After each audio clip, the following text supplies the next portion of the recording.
what advice do you have for the pioneering batch as well as future students of AI for this course? Well, for the first batch, what I would say is a great attribute they're going to have is patience. Because the first run-through of any course is not necessarily always the smoothest one. And we have to understand that air service training and Nilay International University College lecturers will be developing their own evaluations and their own expertise with the course as it goes through its natural run. Obviously, any teething troubles will be over within the first few months, but it's still very much of us learning to work together as a partnership.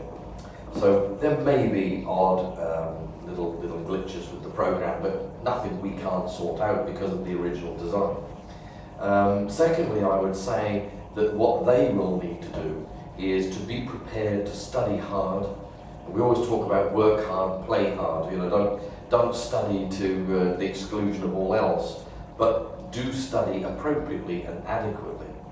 In particular, the legislation. In particularly things like legislation and things that are little known to them. But also don't be afraid to come back to the college. There are certain students who are always afraid to say, you know, well, I didn't understand this, or we didn't think that training was appropriate to what we've done in the workshop, and so on. These sorts of courses only develop if the customer, the student, as well as the provider, the college, are actually working together. So the college will need feedback from the students on how the course is going.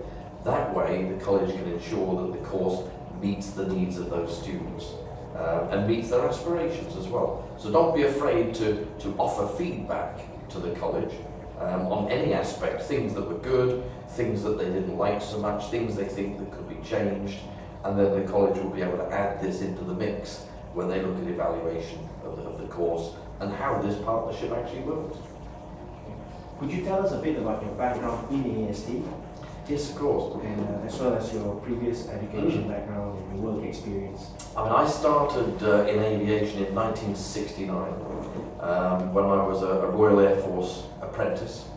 I went to RAF Halton and graduated from there and worked on fast jets, on helicopters mainly. And then later on in my career, I went back to RAF Halton, except not as a student, I went back there as an instructor. So I was teaching all aspects of the mechanical systems in aircraft for a number of years at RAF Halton. Whilst I was there, I gained a professional teaching qualification, known as the Certificate in Education. When I left the Royal Air Force after 29 years of service, I then went to work for Air Service Training as initially an aeronautical lecturer. And I was teaching all aspects of mechanical systems, helicopters, legislation, human factors, that sort of thing.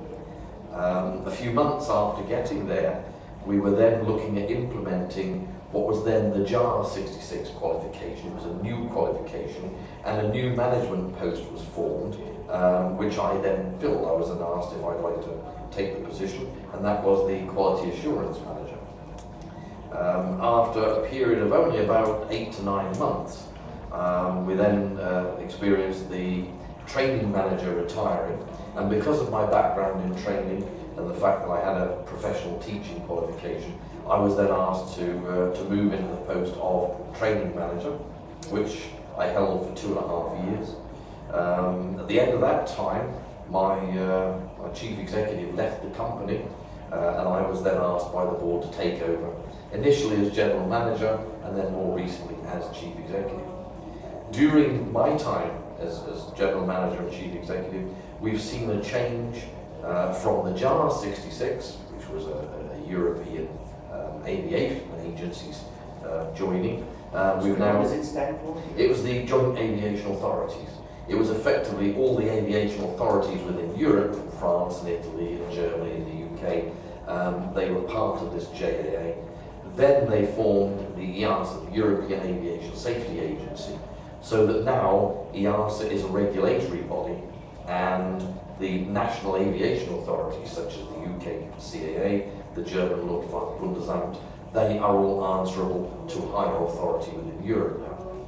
So one of the big challenges that we had was to move from the BCAR Section L into JAR 66, and then within a period of 3 or 4 years, we then moved into Part 66. Fairly new management team in post. What we've done is we have successfully gained approval for all of the different license types, for large and small aeroplanes, helicopters, gas turbine engines, piston engines, and also, of course, we've implemented this strategy of continual improvement in what we do, which includes having second sights for examination and training around the world. At the moment, we have second sight approvals for examination in Brussels, in People's Republic of China, in Brunei, in Kuwait, in Cyprus, and in Jordan. And we've just also moved second sight approval for training into Jordan. So we work with a company called Joramco in Jordan, and effectively you have the same sort of organisation you have in Perth at AST is in place in Jordan. Obviously what we're hoping now is that the approval will be issued very soon for the second site approval here, and then, as I said before, what we'll do is, in discussion with Nilay International University College, we will look at moving that on to the next stage, whether we want to keep with the diploma or whether we want to have a diploma with an approved course and so on. How many in total, how many are there, second sites? Second sites, there's about 6 or 7 second sites. So we would be part of a very elite group of yes, places that have this approval. Yes, absolutely. Would you like to share an anecdote or two in your many years of experience in the aviation industry? Many years of experience, yes, of course. I think that in all the years that we have been we've been doing this, one of the things I could offer to the potential students of Nilay is that we have maintained constantly around about an 86% first-time pass rate for AST students on the approved courses. Those students on the short modular courses and the examinations only, they've maintained around about the 83% first-time pass rate. The reason for that is the hard work that the students put in. So we've never had problems with students from the Asia-Pacific region, from Brunei, from Malaysia, from Singapore, Hong Kong, People's Republic of China. They have been very good, very astute at getting themselves through the examinations, understanding the requirements of the course, and that has been very good. And they're students that we enjoy. They're ideal students, they're courteous, and they like to study. So there's no problem with them whatsoever. In fact, we wish all of our students could be like them sometimes. But it's one of those things that it's made more enjoyable for the lecturer if the students themselves are enjoying the lesson. And as I said before, it's a very much a cultural thing, I think, in the Asia-Pacific region, that students do not like to question their elders or their lecturers. I think it's important that they do. It's important that we gain feedback and we encourage all of our students to give us feedback with their name attached to it, so that we know who to go to ask if we need to ask more questions to get more information. We need to know who we can speak to. It's not so that we can get them outside later on, it's so that we can get more feedback from them, which is useful. And the only person who sees their comments with their name is the quality assurance manager, and he's sworn to secrecy, so that doesn't happen.